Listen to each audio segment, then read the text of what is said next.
kita memulai ibadah, mari bersama-sama kita berkatakan dengan iman Mazmur 91 sebagai doa kita. Dalam lindungan Allah, orang yang duduk dalam lindungan yang maha tinggi dan bermalam dalam naungan yang maha kuasa akan berkata kepada Tuhan, tempat perlindunganku dan kubu pertahananku, Allahku yang kupercayai. Sungguh, dialah yang akan melepaskan engkau dari jerat penangkap burung, dari penyakit sampar yang busuk. Dengan kepaknya ia akan menudungi engkau. Di bawah sayapnya engkau akan berlindung. Kesetiaannya ialah perisai dan pagar tembok. Engkau tak usah takut terhadap kedahsyatan malam, terhadap panah yang terbang di waktu siang, terhadap penyakit sampar yang berjalan di dalam gelap, terhadap penyakit menular yang mengamuk di waktu petang. Walau 1000 orang rebah di sisimu dan 10.000 di sebelah kananmu, tetapi itu tidak akan menimpamu. Engkau hanya menontonnya dengan matamu sendiri dan melihat pembalasan terhadap orang-orang fasik. Sebab Tuhan ialah tempat perlindunganmu, yang maha tinggi telah kau buat tempat perteduhanmu. Malapetaka tidak akan menimpa kamu, dan tulah tidak akan mendekat kepada kemahmu. Sebab malaikat-malaikatnya akan diperintahkannya kepadamu untuk menjaga engkau di segala jalanmu. Mereka akan menatang engkau di atas tangannya, supaya kakimu jangan terantuk kepada batu. Singa dan ular tedung akan kau langkahi. Engkau akan menginjak anak singa dan ular naga. Sungguh, hatinya melekat kepadaku, maka aku akan meluputkannya. Aku akan membentenginya, sebab ia mengenal namaku. Bila ia berseru kepadaku, aku akan menjawab. Aku akan menyertai dia dalam kesesakan. Aku akan meluputkannya dan memuliakannya. Dengan panjang umur akan kukenyangkan dia, dan akan kuperlihatkan kepadanya keselamatan daripadaku.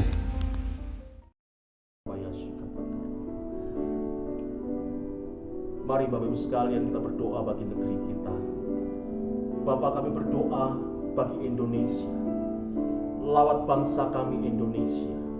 Kami percayakan janji-Mu yang hari-hari ini sedang digenapi di bangsa kami, bahwa bangsa Indonesia sedang mengalami Pentakosta ketiga, penuaian jiwa yang terbesar dan yang terakhir sedang terjadi di tengah-tengah bangsa kami.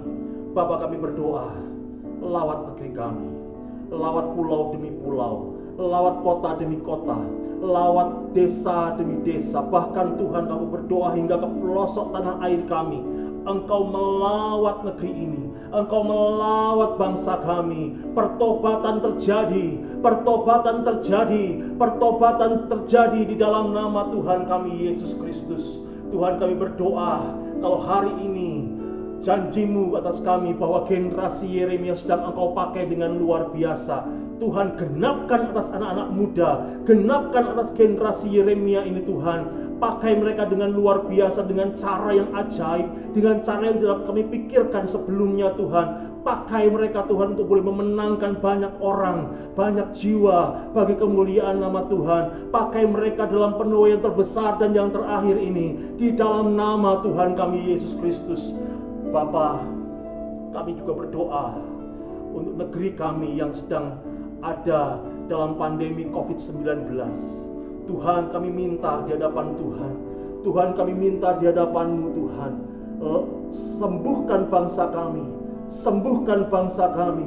Di dalam nama Tuhan kami Yesus Kristus.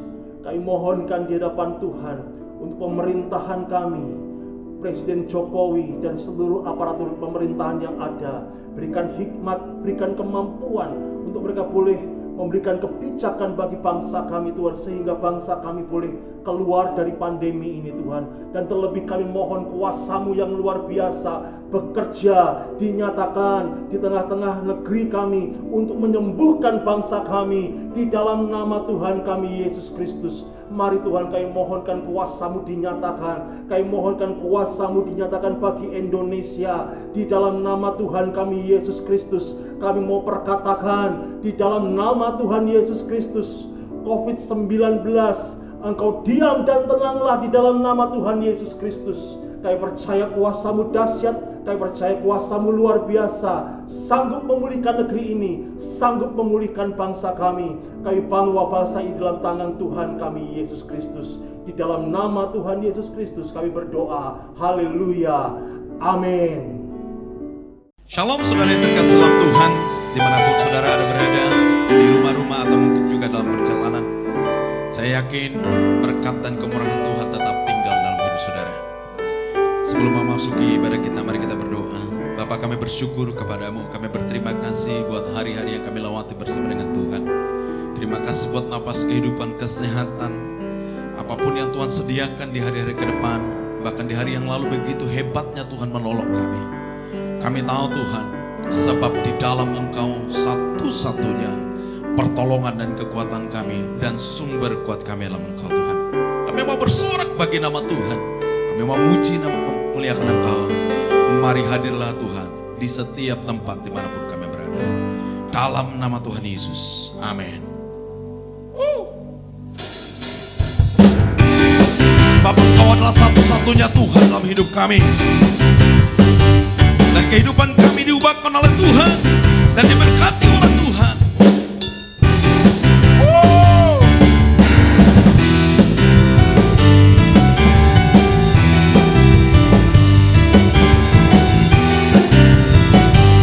Mari katakan, Kaulah satu-satunya sumber dari segalanya, sumber dari segalanya. Kau kebenaran yang selalu ku pegang, Kau keyakinanku untuk bersinar terang. Yesus Tuhanku yang berkuasa atasku, hidupku takkan sama.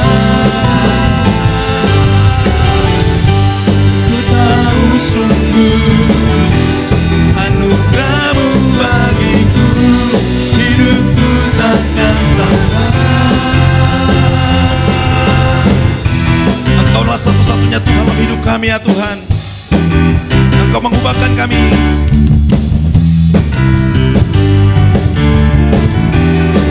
Mari katakan, Kaulah satu-satunya sumber dari segalanya, sumber dari segalanya. Kau kebenaran yang selalu ku pegang, Kau keyakinanku untuk bersinar terang. Yesus Tuhanku yang berkuasa atasku, hidupku takkan sama. Ku tahu sungguh anugerah-Mu bagiku, hidupku takkan sama. Yesus Tuhanku yang berkuasa atasku, hidupku takkan sama. Ku tahu sungguh anugerah-Mu bagiku, hidupku takkan sama.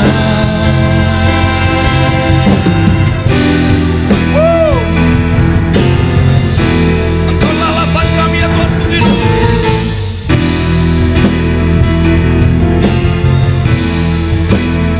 Mari katakan,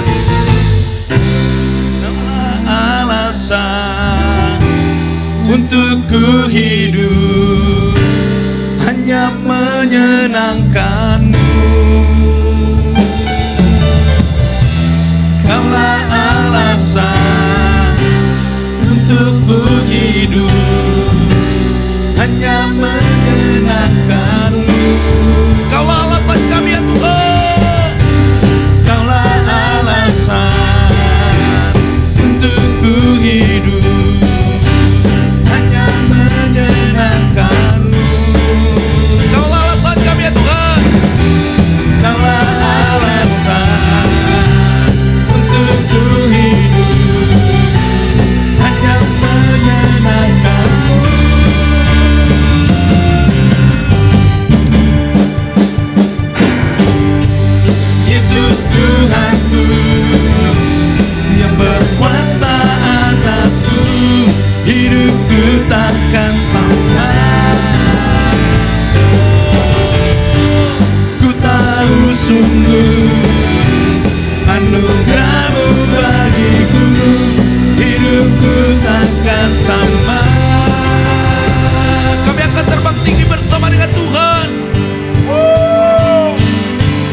firman-Mu adalah jalan-jalan kami, terang bagi hidup kami ya Tuhan. Mari katakan, firman-Mu Tuhan, pelita bagi kakiku. Janji-Mu terang bagi jalan-jalanku. Kebenaran-Mu menuntun setiap hari. Ku menantikan-Mu beri kekuatan baru. Bukan terbang tinggi di awan, bersama-Mu dalam kemuliaan. Sebab firman-Mu lalu menopang, bukan aman dalam-Mu Tuhan. Betapa dahsyat Engkau Tuhan, betapa hebatnya Engkau dalam hidup kami. Kami melewati hidup kami bersama dengan Engkau. Mari katakan, firman-Mu Tuhan, pelita bagi kakiku. Janji-Mu terang bagi jalan-jalanku. Kebenaran-Mu menuntunku setiap hari. Ku menantikan-Mu beri kekuatan baru. Bukan terbang tinggi di awan, bersama-Mu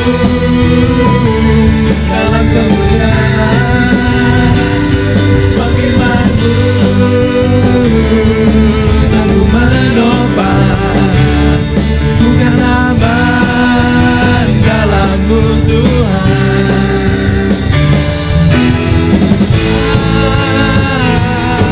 Tinggi di awan, bersama-Mu dalam kemuliaan. Sebab firman-Mu tentu menopang, bukan aman dalam-Mu Tuhan. Bukan aman dalam-Mu Tuhan. Bukan aman dalam-Mu Tuhan. Terima kasih ya Tuhan. Terima kasih buat semua janji-Mu.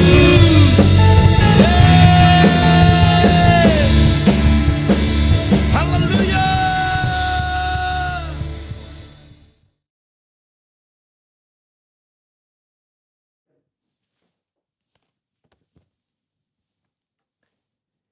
Shalom, apa kabar saudara? Saya percaya kita semua luar biasa.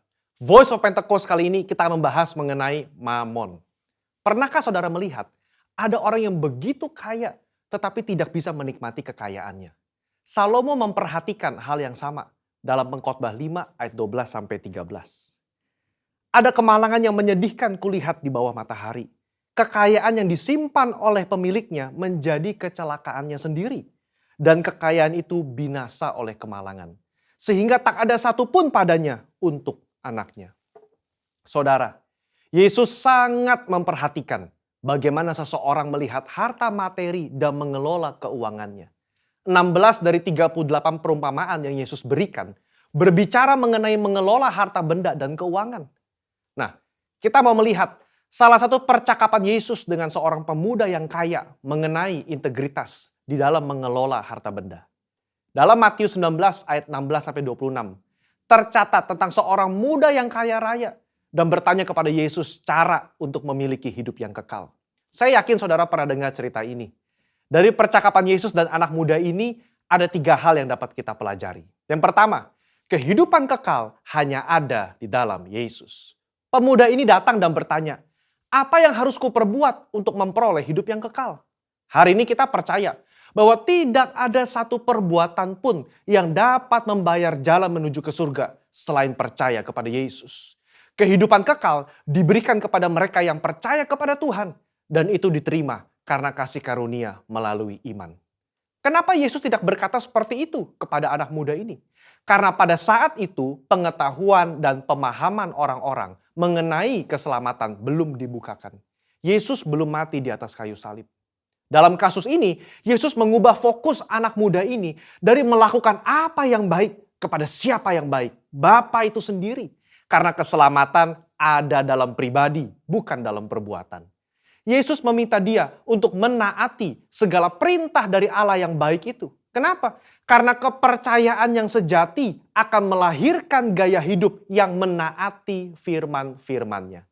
Hari ini, setiap kita diperhadapkan dengan pilihan. Mau atau tidak mau menaati firman-Nya. Dalam hal integritas, meskipun tidak ada orang yang melihat, apakah kita tetap menaati firman? Yohanes 14 ayat 15 berkata, "Jikalau kamu mengasihi aku, kamu akan menuruti segala perintahku." Yang kedua, jangan sampai mamon menjadi Allah kita. Pemuda yang kaya ini dengan yakin berkata bahwa ia telah menaati seluruh hukum Taurat yang diajarkan oleh Musa kepada bangsa Israel. Jangan heran saudara, memang salah satu kebanggaan orang Farisi adalah mereka berusaha sungguh-sungguh menaati hukum ini sesempurna mungkin. Rasul Paulus saja pernah berkata dalam Filipi 3 ayat yang ke-6, tentang kebenaran dalam menaati hukum Taurat, aku tidak bercacat. Kok bisa? Ya, secara eksternal mungkin bisa ditaati sempurna. Tapi dalam hati siapa yang tahu? Di sini Yesus menaikkan derajat hukum ke standar yang sejati. Hukum tidak hanya mengatur soal perbuatan, tapi menyangkut hati dan pikiran. Anak muda ini begitu yakin telah menaati hukum Taurat, tetapi dia lupa soal hatinya yang terpikat dengan uang. Dia begitu sedih karena hartanya banyak dan hatinya terpaut pada keinginan untuk menjadi kaya, melebihi kasihnya kepada Allah dan kepada saudara-saudaranya. Di situ Yesus menunjukkan masih ada yang kurang dalam dirinya dalam menaati hukum. Serta memberitahukan bahwa Allah yang disembah oleh anak muda ini sebetulnya bukan Tuhan, tetapi Mamon. Anak muda ini lebih suka menaati Mamon ketimbang menaati perintah Allah. Disinilah letak integritas hati berada. Kesesuaian pikiran dan hati terhadap firman Tuhan. Poin yang ketiga. Kita harus selalu mengecek motivasi hati kita. Matius mencatat, ketika orang muda itu mendengar perkataan itu, pergilah ia dengan sedih sebab banyak hartanya. Kenapa dia sedih? Karena Yesus menunjukkan dengan jelas apa yang menjadi fokus utama dalam hidupnya, yaitu uang. Kedua, dia sedih karena meskipun sudah tahu akar masalahnya, dia tidak rela menukar harta duniawinya dengan harta di surga. Kehidupan kekal itu sendiri. Saudara, Allah begitu mengasihi saudara dan saya. Dia tidak rela kita tertipu dengan kenikmatan duniawi yang bersifat sementara. Padahal di surga nanti, kebahagiaan yang dia siapkan itu kekal adanya. Mungkin kita berpikir, biarlah di dunia hati saya fokus mencari uang dan uang dan uang. Nanti begitu di ujung kehidupan, baru saya berpikir soal surga dan Yesus. Tidak ada yang tahu kapan ajal menjemput atau kapan Tuhan datang menjemput kita. Yesus sudah berkata dalam Matius 6 ayat 24, tidak seorang pun dapat mengabdi kepada dua tuan. Kamu tidak dapat mengabdi kepada Allah dan kepada Mamon. Ini berbicara soal integritas hati kita di hadapan Tuhan. Orang yang terus-menerus berfokus kepada uang atau mamon akan kesulitan menempatkan Tuhan sebagai prioritas pertama dalam hidupnya. Percayalah, kita yang mencari dahulu kerajaan Allah dan kebenarannya, Tuhan akan cukupkan kebutuhan kita di dunia ini. Allah adalah Bapa yang baik, yang suka memberi berkat kepada anak-anaknya. Mari kita belajar mengucap syukur dan menerima berkat yang Tuhan berikan dengan rasa cukup. Saya tutup dengan kata-kata bijaksana dari Raja Salomo. Siapa mencintai uang tidak akan puas dengan uang. Siapa mencintai kekayaan tidak akan puas dengan penghasilannya. Saya berdoa, kita semua mengucap syukur atas berkat yang Tuhan beri dalam hidup ini. Dan biarlah hidup kita terus menjadi berkat bagi orang lain. Mari berlomba-lomba mengumpulkan harta di surga, bukan di dunia ini. Saudara, untuk penjelasan lebih lengkap dari tim teologi kami, jangan lupa buka link yang ada di atas atau scan QR Code yang tersedia. Salam integritas, Tuhan Yesus memberkati.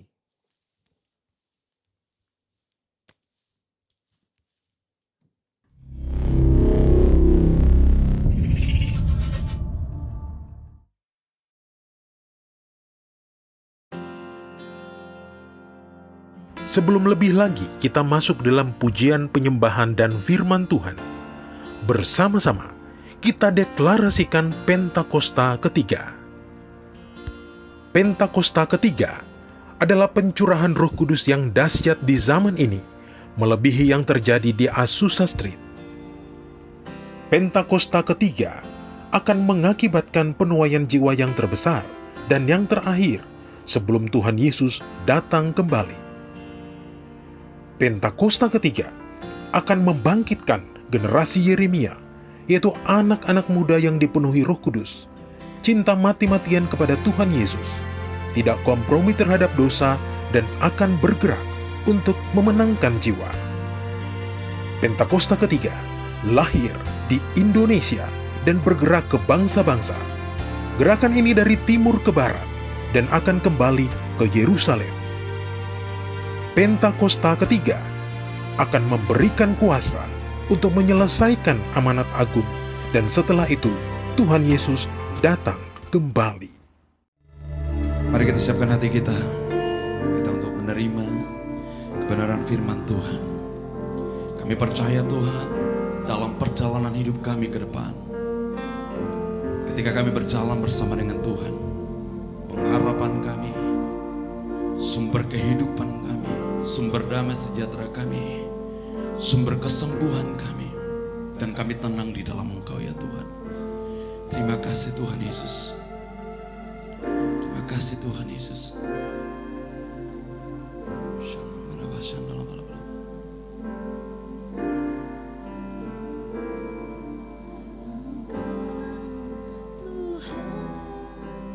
Setia,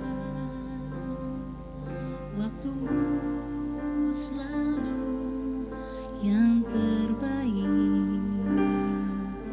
Engkau Tuhan sandaranku, dan ku hanya kan berharap padamu. Mari sama-sama katakan.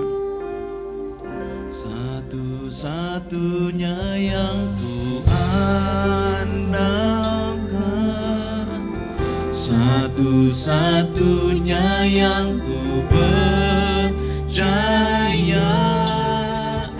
Engkau sumber kekuatan, sumber pengharapan, sumber keramaian.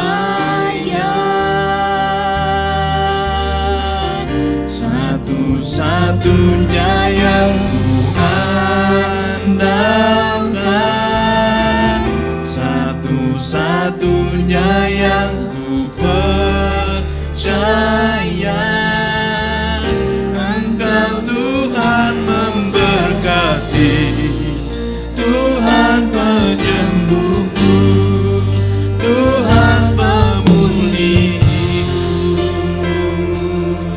Ini doa kami kepadamu ya Tuhan.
satu-satunya yang percaya.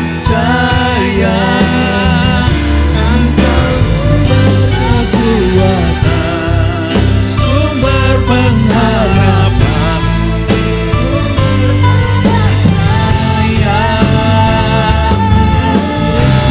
satu-satunya yang andalkan, satu-satunya yang percaya. Engkau Tuhan memberkati, Tuhan penyembuhku, Tuhan pemulihku. Engkau Tuhan memberkati, Engkau Tuhan memberkati, Tuhan penyembuhku, Tuhan pemulihku. Engkau Tuhan memberkati, Tuhan penyembuhku, Tuhan pemulihku.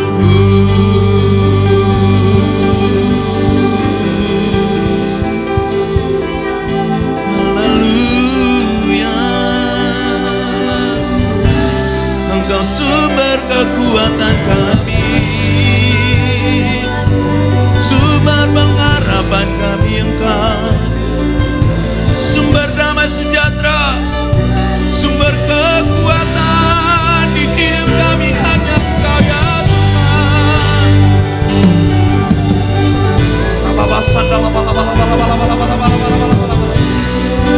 Satu-satunya yang kami andalkan Engkau, pengharapan kami teguh dalam Engkau ya Tuhan. Takkan pernah dikecewakan, selalu hebat Engkau dalam hidup kami, selalu punya cara di jalan dalam hidup kami ya Tuhan.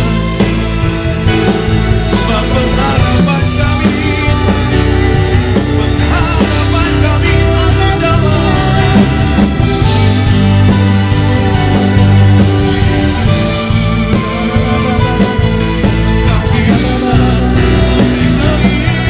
dalam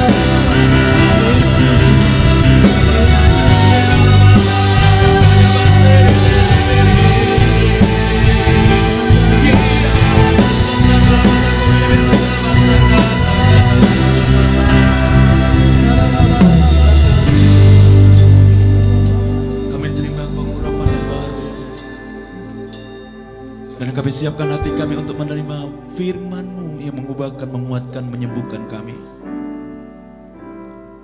Urapi hamba-Mu yang menyampaikan isi hati-Mu, biarlah Roh Kudus yang memberikan pengertian di setiap kami.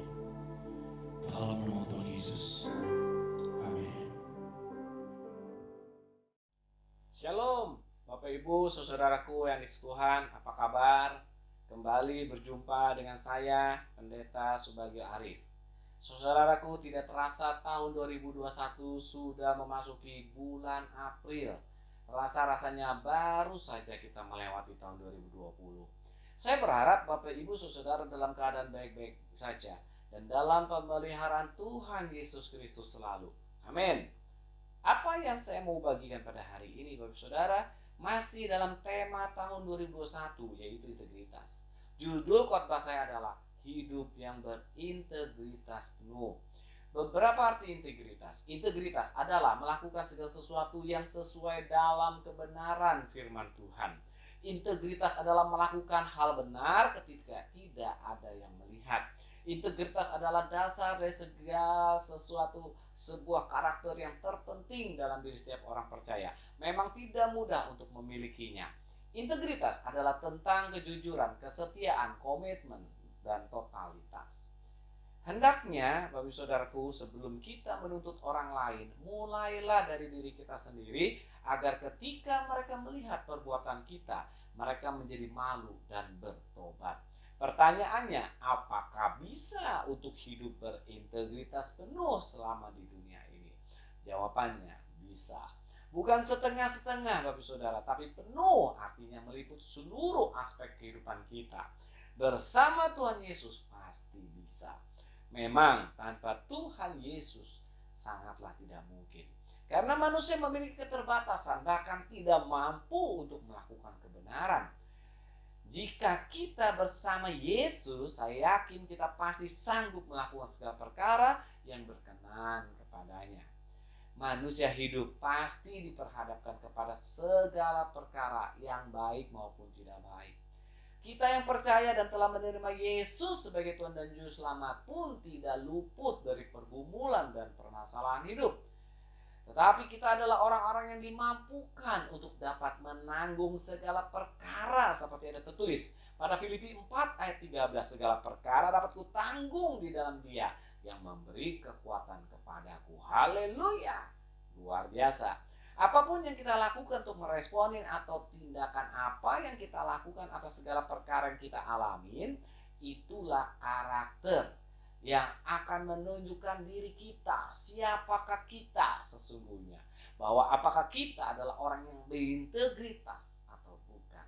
Saudara-saudara sekalian, tujuan hidup berintegritas penuh adalah dua, yaitu untuk memuliakan Tuhan dan menyatakan kesetiaan kita kepada Tuhan.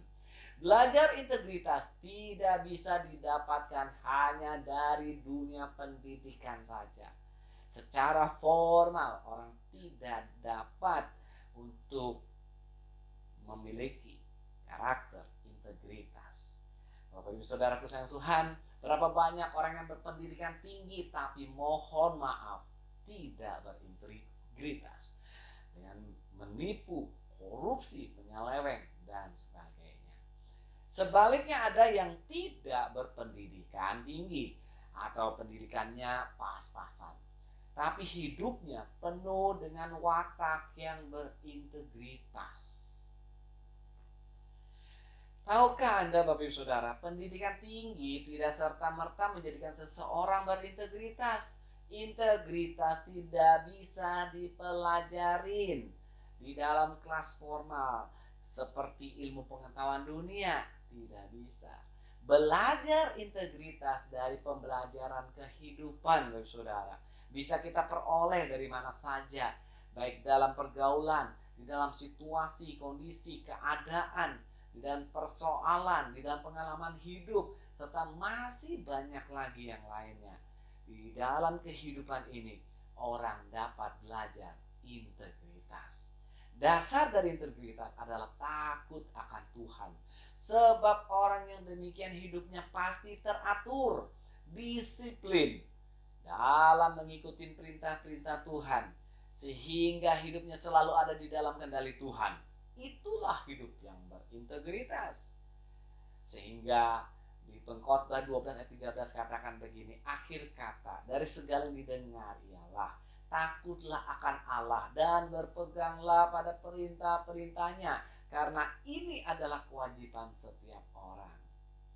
Alkitablah kalau kita mau belajar, yang memberikan pembelajaran untuk orang hidup dalam kebenaran, untuk orang memiliki integritas, orang mencari sumber untuk belajar perihal integritas dari Alkitab.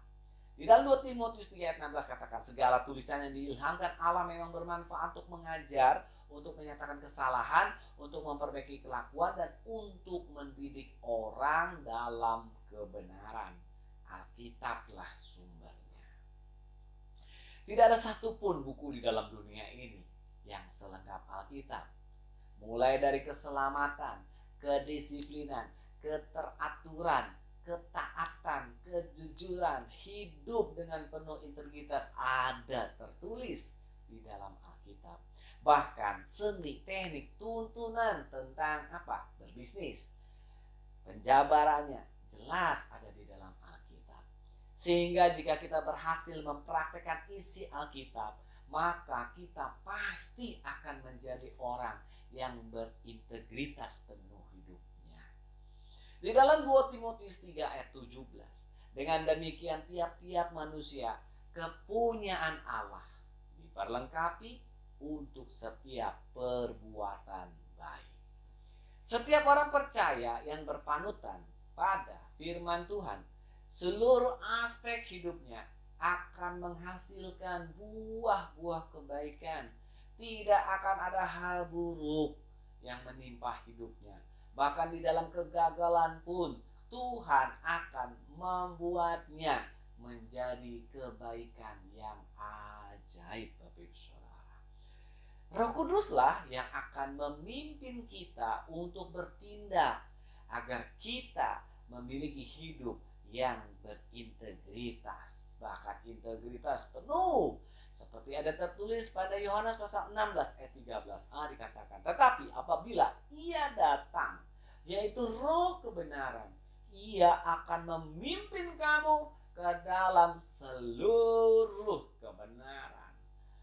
Yesus sendirilah yang mengajar kita melalui Roh Kudus yang diberikan kepada setiap kita yang percaya menerima Dia sebagai Tuhan Yesus, sebagai Tuhan dan Juru Selamat kita. Dialah yang akan mengajar. Titus 2 ayat 12 katakan, Ia mendidik kita supaya kita meninggalkan kefasikan dan keinginan duniawi, dan supaya kita hidup bijaksana, adil, dan beribadah di dalam dunia sekarang ini. Yesus Kristuslah yang mendidik kita.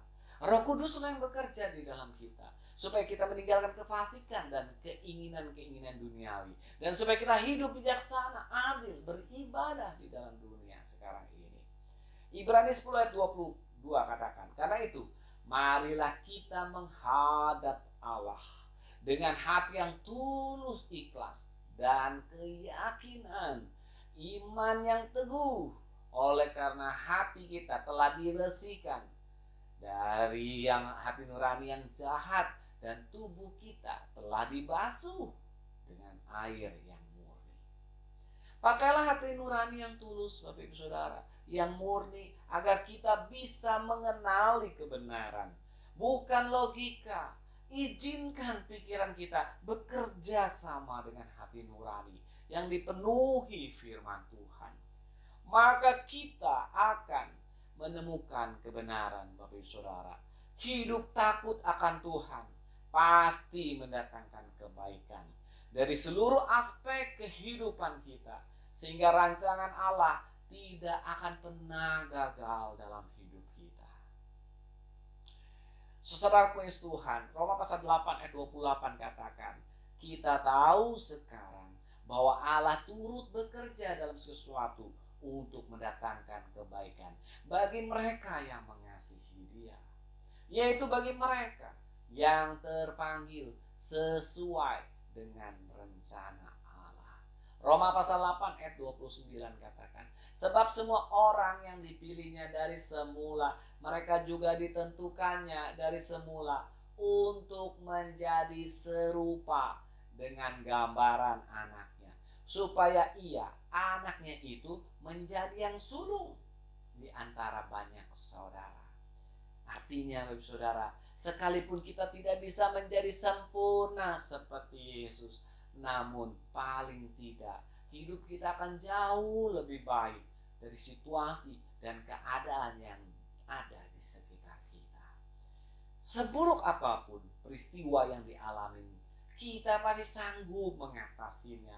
Bahkan respon-respon kita pun sesuai dengan kebenarannya. Sebagai yang sulung, Dia tanpa sadar akan selalu menuntun kita. Kita dituntun oleh Dia, Bapak Saudara. Dia selalu memberikan prioritas dan fasilitas dalam banyak hal di kehidupan ini. Roma pasal 8 ayat 30 katakan, dan mereka yang ditentukannya dari semula, mereka itu juga dipanggilnya. Dan mereka yang dipanggilnya, mereka itu juga dibenarkannya. Dan mereka yang dibenarkannya, mereka itu juga dimuliakannya. Haleluya. Luar biasa, luar biasa. Puji Tuhan, Bapak Saudara, kita ini orang-orang pilihan. Kita dipanggil, dibenarkan kehidupan kita untuk mengalami kemuliaan demi kemuliaan dan menyatakan kesetiaan kita kepada Tuhan. Mari kita responin kebenaran firman Tuhan. Mari kita mau dituntun oleh Roh Kudus. Kita mau ditegur, kita mau dididik, kita mau mendengar suara Tuhan. Jangan keraskan hatimu, pakai akal logikamu, bekerja samalah dengan hati nuranimu.